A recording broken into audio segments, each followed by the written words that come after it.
नमस्कार, हमारे खास बुलेटिन में आपका स्वागत है। मैं हूं आपके साथ भावना त्रिपाठी। देश की राष्ट्रपति द्रौपदी मुर्मू सोमवार को महाकुंभ पहुंची, जहां उन्होंने संगम में 3 डुबकी लगाई, भगवान सूर्य को अर्घ्य दिया, महामहिम स्नान से पहले मां गंगा को पुष्प अर्पित भी किए और उसके बाद गंगा की पूजा आरती की। बता दें कि राष्ट्रपति द्रौपदी मुर्मू अक्षय वट और लेटे हनुमान मंदिर में दर्शन पूजन करेंगी। इस मौके पर राष्ट्रपति के साथ सीएम योगी और राज्यपाल आनंदीबेन पटेल भी हैं। बता दें कि राष्ट्रपति का हेलीकॉप्टर सोमवार सुबह 9:30 बजे बमरौली एयरपोर्ट पर लैंड हुआ, जहां राज्यपाल आनंदीबेन पटेल और सीएम योगी ने शानदार स्वागत किया। इसके बाद वो यहां से अरैल पहुंची, फिर बोट से संगम पहुंची और यहां पर उन्होंने स्नान किया। बता दें कि राष्ट्रपति शाम 4 बजे तक प्रयागराज में ही रहेंगी।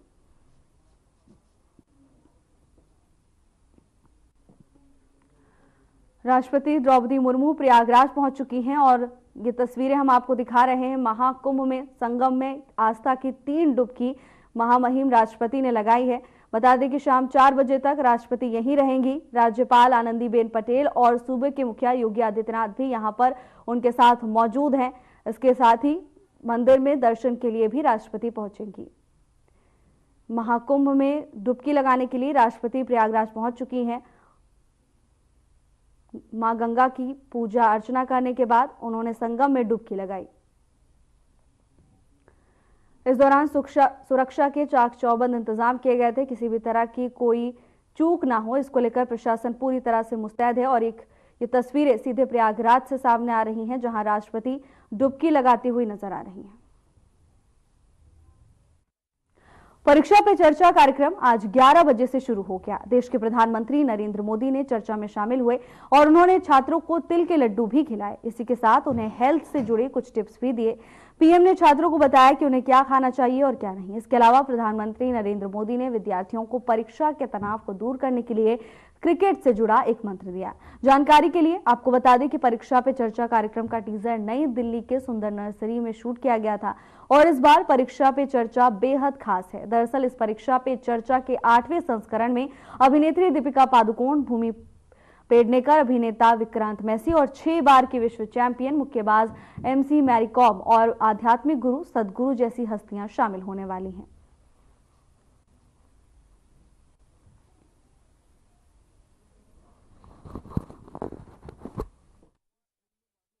आप अपने में ही खोई खोई लग रही हो, खुल करके मिल नहीं रही हो।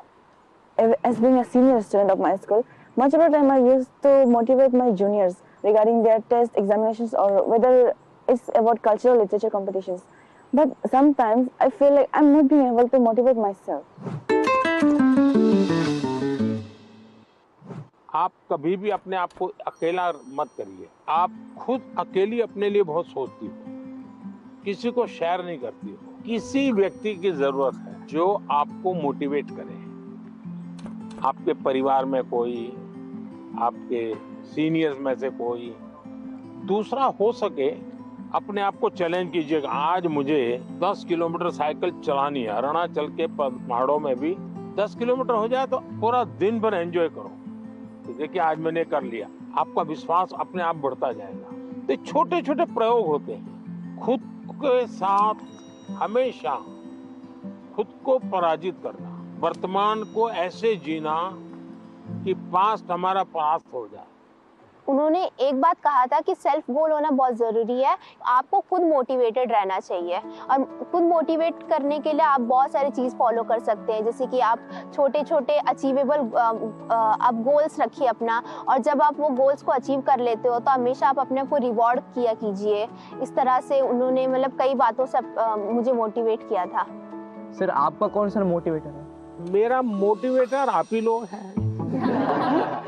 जैसे अजय ने गीत लिखा, परीक्षा पे चर्चा मेरी किताब तो मैंने भले लिखी, लेकिन कोई अजय है अपने गांव में बैठ करके उसको अपनी कविता में ढाल रहा है। मतलब मुझे लगता है कि मुझे इस काम को ज्यादा करना चाहिए। अगर हम अपने आसपास देखें तो हमारे लिए मोटिवेशन के लिए बहुत चीजें होती है। मनन चिंतन आत्मा साथ होता है, इसमें मतलब बात को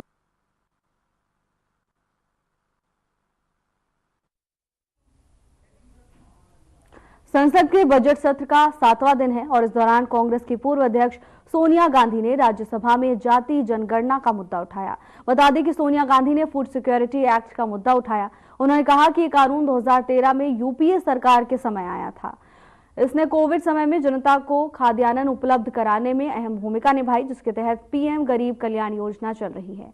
उन्होंने कहा कि सरकार को जितनी जल्दी संभव हो सके जनगणना करनी चाहिए।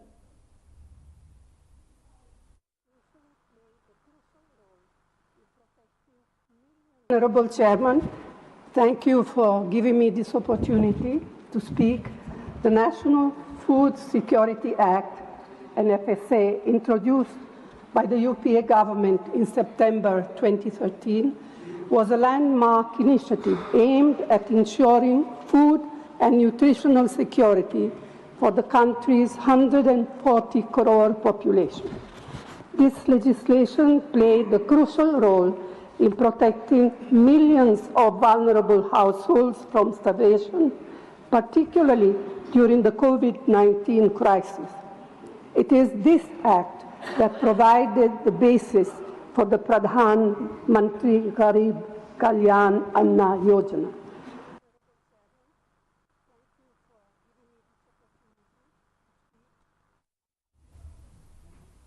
इस वक्त की बड़ी खबर की ओर रुख करेंगे। मुख्यमंत्री योगी आदित्यनाथ के मॉडल की तर्ज पर दिल्ली बीजेपी अध्यक्ष वीरेंद्र सचदेवा का बड़ा बयान सामने आया। रोहिंग्याओं के खिलाफ बुलडोजर चलेगा, घुसपैठियों का पूरा इलाज होगा। सचदेवा का ये बयान आपको बता रहे हैं। उन्होंने साफ तौर पर कह दिया है कि दिल्ली में सीएम योगी के फॉर्मूले पर ही अब बीजेपी चलेगी। बीजेपी अध्यक्ष वीरेंद्र सचदेवा का ये बड़ा बयान, रोहिंग्याओं के खिलाफ बुलडोजर कार्रवाई होगी, घुसपैठियों का पूरा इलाज करने की बात उनकी ओर से कही गई है। तो अब दिल्ली में भाजपा की वापसी के बाद मुख्यमंत्री योगी आदित्यनाथ के मॉडल पर चलने की बात बीजेपी प्रदेश अध्यक्ष की ओर से कही गई। घुसपैठियों का पूरा इलाज होगा। सचदेवा ने यह बयान जारी किया है। सीएम योगी के मॉडल पर दिल्ली में अब शासन किया जाएगा। सीएम योगी के मॉडल की तर्ज पर दिल्ली में शासन देखने को मिलेगा। बीजेपी प्रदेश अध्यक्ष वीरेंद्र सचदेवा का यह बयान सामने आया है।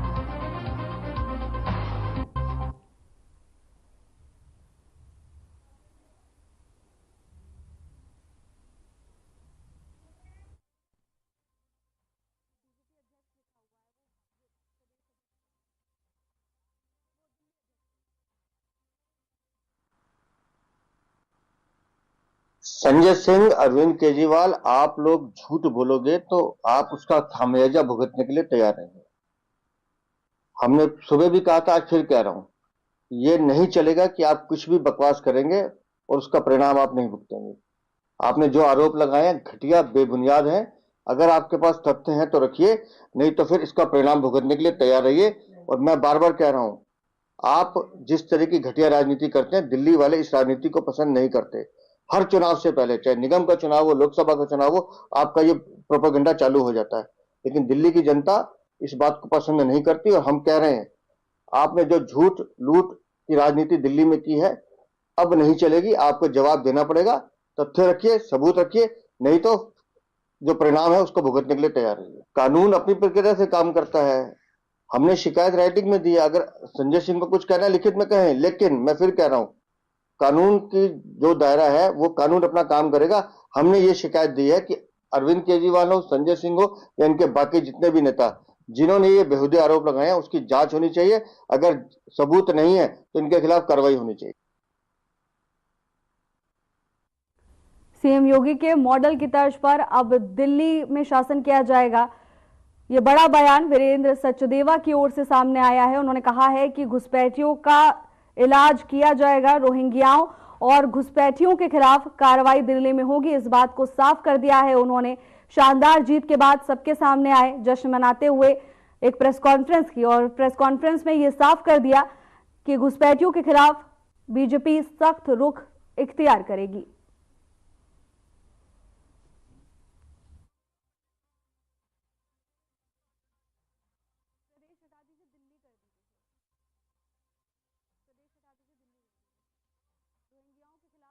बुलडोजर चलने की बात वीरेंद्र सचदेवा की ओर से की गई।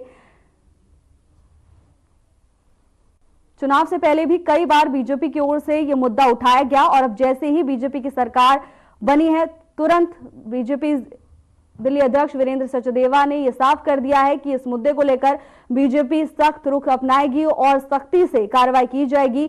रोहिंग्याओं के खिलाफ कार्रवाई करने की बात कही है। कहा है कि जो लोग भी अवैध रूप से दिल्ली में निवास कर रहे हैं उनके खिलाफ बीजेपी कड़ा एक्शन लेने वाली है।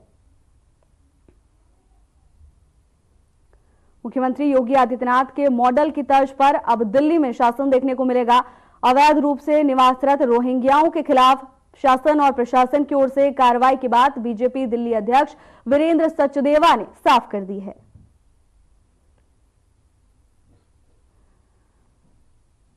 प्रेस कॉन्फ्रेंस के दौरान उन्होंने बताया कि आगे की नीति बीजेपी की क्या होने वाली है। इसके साथ ही रोहिंग्याओं और बांग्लादेशी घुसपैठियों के खिलाफ भी अपने रुख को साफ करते हुए नजर आए।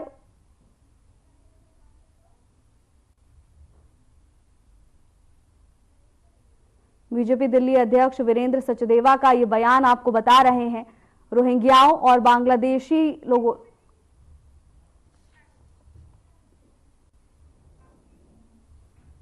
और इसी वक्त अगली बड़ी खबर सामने आ रही है, जहां राजधानी दिल्ली में विधानसभा के स्पीकर को लेकर बड़ी खबर सामने आ रही है। उन्होंने बताया कि मोहन बिष्ट स्पीकर हो सकते हैं। छठी बार विधायक चुनकर बिष्ट सामने आए हैं। इस वक्त की बड़ी खबर राजधानी दिल्ली से, इस वक्त की बड़ी खबर दिल्ली विधानसभा के स्पीकर को लेकर ये बड़ी खबर आप तक पहुंचा रहे हैं। मोहन बिष्ट स्पीकर हो सकते हैं। छठी बार विधायक चुनकर आए हैं, छठी बार विधायक चुने गए हैं। लोकप्रियता का अंदाजा आप खुद लगा सकते हैं और राजधानी में स्पीकर हो सकते हैं। इस वक्त की बड़ी खबर से आपको रूबरू करा रहे हैं। दिल्ली विधानसभा के स्पीकर पद को लेकर यह बड़ी खबर, मोहन बिष्ट चुने जा सकते हैं स्पीकर। छठी बार विधायक चुनकर आए हैं, लोगों में काफी लोकप्रिय हैं, इनकी नीतियों को काफी पसंद भी किया गया और यही कारण है कि 6 बार विधायक चुने गए। ये छठी बार है जब उन्होंने विधायक चुने गए हैं। दिल्ली विधानसभा के स्पीकर भी हो सकते हैं। मोहन बिष्ट को लेकर यह बड़ी खबर, मोहन बिष्ट वो चेहरा हो सकते हैं जो स्पीकर बन सकते हैं। राजनीतिक इतिहास भी काफी अच्छा रहा है।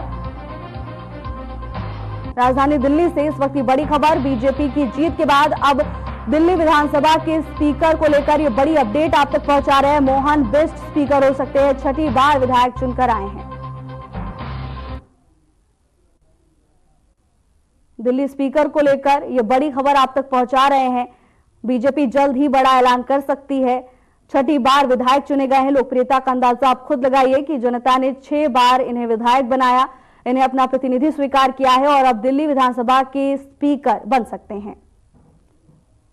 छठी बार विधायक चुनकर आए हैं और बिष्ट की लोकप्रियता किसी से छुपी नहीं है। मोहन बिष्ट स्पीकर हो सकते हैं।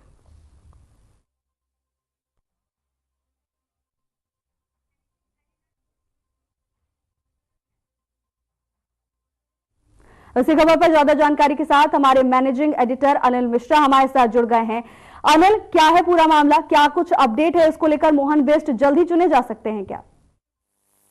नहीं, देखिए अभी तो चुनाव हुआ है, चुनाव के रिजल्ट आए हैं। चूंकि अभी कार्रवाई शुरू नहीं हुई है, प्रधानमंत्री विदेश दौरे पर गए हुए हैं फ्रांस और अमेरिका के, तो अभी सीएम और विधानसभा स्पीकर, क्योंकि कार्रवाई सबसे पहले स्पीकर के थ्रू शुरू कराई जाती है, तो एक कार्यवाहक स्पीकर बनाया जाता है जिसके नेतृत्व में कार्रवाई शुरू की जाती है। तो उस कार्रवाई के तहत एक वरिष्ठ, अगर विधानसभा है तो विधानसभा का सदस्य या लोकसभा हो तो लोकसभा सदस्य को पद दिया जाता है, जो शपथ दिलाने से लेकर सरकार के कार्यकाल को आगे बढ़ाने की प्रक्रिया को शुरू कर देता है। उसके बाद फिर वही रहेंगे विधानसभा स्पीकर या कोई दूसरा होगा, उसकी एक फॉर्मेलिटी पूरी की जाती है। अभी स्टार्टिंग दौर में मोहन बिष्ट चूंकि वरिष्ठ हैं और एक अपना बीजेपी पार्टी में उनका अच्छा कार्यभार रहा है, तो उसके आधार पर उनको इस तरह के कार्य के लिए एक बार नियुक्त किया जा सकता है, ऐसी संभावनाएं व्यक्त की जा रही है। लेकिन जब तक ऑफिशियल बीजेपी की तरफ से और विधानसभा की तरफ से न डिक्लेयर कर दिया जाए तब तक शायद ये अनुमान लगाना गलत होगा। जी अनिल, देखिए आपने कहा कि कार्यकाल काफी अच्छा रहा, अगर इनके कार्यकाल की कुछ प्रमुख उपलब्धियों के बारे में अगर हम जान सके, और इसके साथ ही इनके अलावा और कौन वो बड़े चेहरे हैं जो इस रेस में आगे हैं?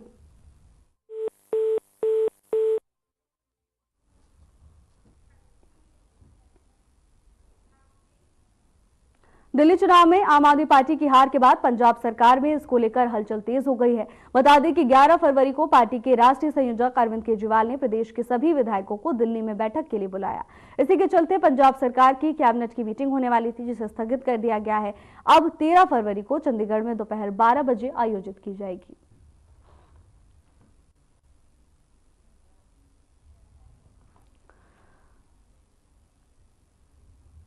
दिल्ली चुनाव के नतीजे आने के बाद अब पंजाब में भी हलचल तेज हो गई है। विधायकों की अर्जेंट बैठक बुलाई गई है। पंजाब कैबिनेट की बैठक को फिर से स्थगित कर दिया गया है। कांग्रेस ने भी अब इसको लेकर निशाना साधा है। कांग्रेस का कहना है कि दिल्ली चुनाव के नतीजे आने के बाद पंजाब सरकार में भी हलचल देखने को मिल रही है। 13 फरवरी को कैबिनेट बैठक होनी है और अर्जेंट तौर पर इस बैठक को बुलाया गया है। हार के बाद पंजाब को लेकर अरविंद केजरीवाल अब एक्शन मोड में नजर आ रहे हैं। पूरे देश में अब केवल पंजाब ही एकमात्र ऐसा राज्य है जहां आम आदमी पार्टी की सरकार बची हुई है। तो वहीं दिल्ली में विधानसभा चुनाव के नतीजे आने के बाद वहां पर भी सियासी हलचल तेज होने की खबर सामने आई है। पार्टी के संयोजक अरविंद केजरीवाल सामने आए। प्रेस को संबोधित करते हुए उन्होंने बताया कि अर्जेंट बैठक बुलाई गई है और इस दौरान उनके साथ राघव चड्ढा, आतिशी भी मौजूद रहे।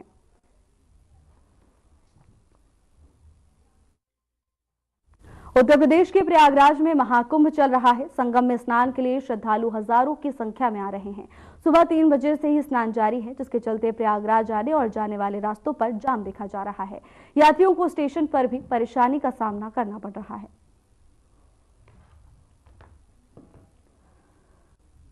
महाकुंभ में श्रद्धालुओं की भारी भीड़ पहुंच रही है और न केवल महाकुंभ बल्कि महाकुंभ पहुंचने के लिए यानी कि प्रयागराज पहुंचने के लिए जो रास्ता है वहां पर भी श्रद्धालुओं का जनसैलाब उमड़ा हुआ है। लोग उत्साहित है प्रयागराज पहुंचने के लिए और इसी के चलते सड़कों पर भारी कतार वाहनों की देखी जा रही है।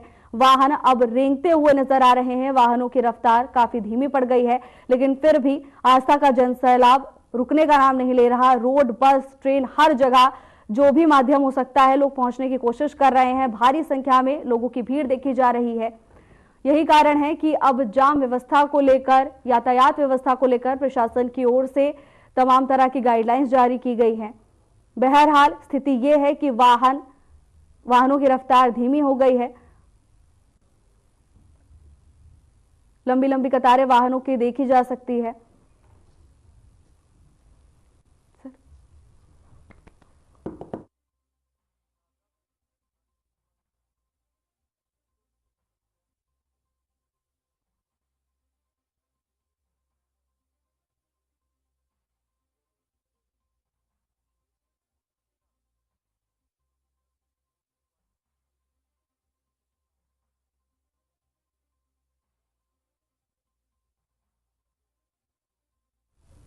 पंजाब के अमृतसर पुलिस ने विदेश में बैठे हैप्पी पासिया के लिए काम करने वाले 3 आतंकियों को गिरफ्तार किया है।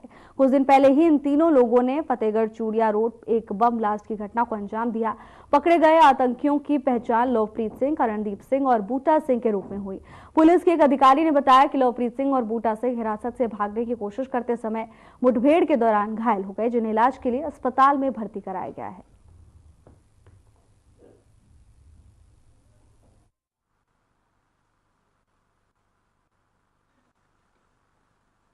कमिश्नरेट पुलिस अमृतसर को बहुत बड़ी कामयाबी मिली है। हमने एक टेरर मॉड्यूल जो बस्ट किया है उसके 3 लोगों को गिरफ्तार किया गया।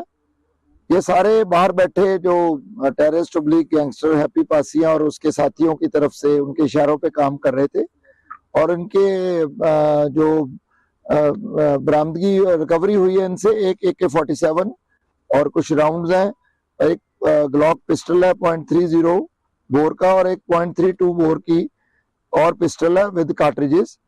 ये तीनों जो दोषी हैं लवप्रीत, करणदीप एंड बूटा सिंह, ये अमृतसर रूरल के रहने वाले हैं और पुराने वाकफ है बूटा सिंह, उसके दुबई में इसका भाई उसके साथ काम करता रहा और इसी ने सारा एस्टेब्लिश करके ये नेटवर्क में ये लड़के उसके साथ जुड़े हैं और थोड़े पैसों के लालच में ये इतना काम कर रहे थे और जो इनको ये सारी जो आर्म्स एंड एम्युनिशन इनको मिले हैं।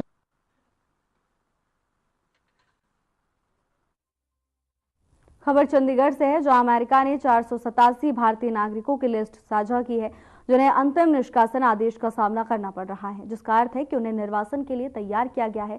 बता दें कि विदेश सचिव विक्रम मिस्त्री ने खुलासा किया कि इनमें से 298 लोगों का विवरण भारत को दस्तावेज सत्यापन के लिए प्राप्त हुआ है।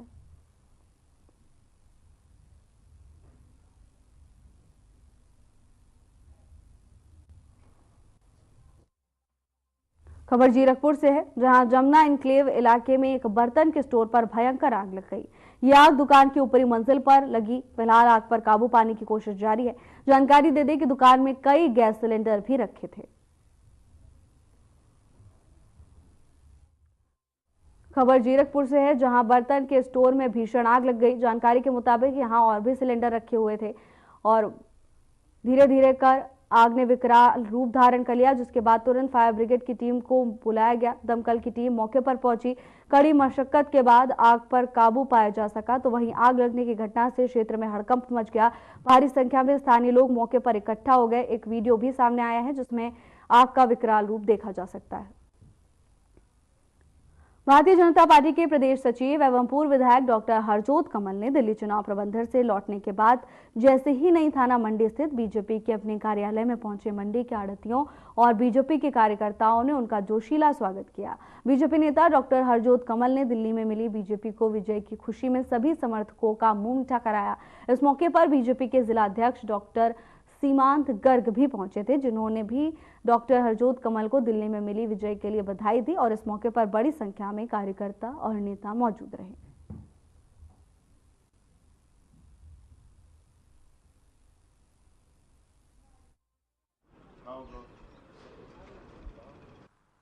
मैं ਤੁਹਾਡੇ ਚੈਨਲ ਦਾ ਵੀ ਬੜਾ ਦਿਲ ਤੋਂ ਧੰਨਵਾਦੀ ਹਾਂ। ਤੁਸੀਂ ਸਾਡਾ ਸੁਨੇਹਾ ਜਿਹੜਾ ਆਪਣੇ ਦਰਸ਼ਕਾਂ ਤੱਕ ਪਹੁੰਚਾਉਣ ਦਾ ਉਪਰਾਲਾ ਕੀਤਾ।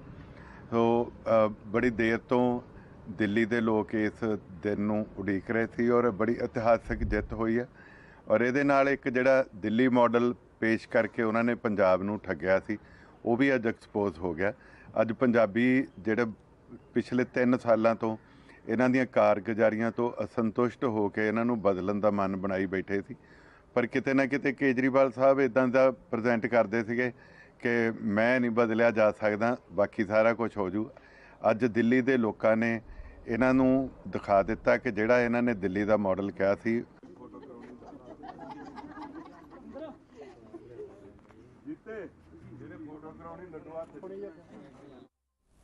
फिलहाल के लिए बस इतना ही। जल्द हाजिर होंगे नई अपडेट्स के साथ। नमस्कार।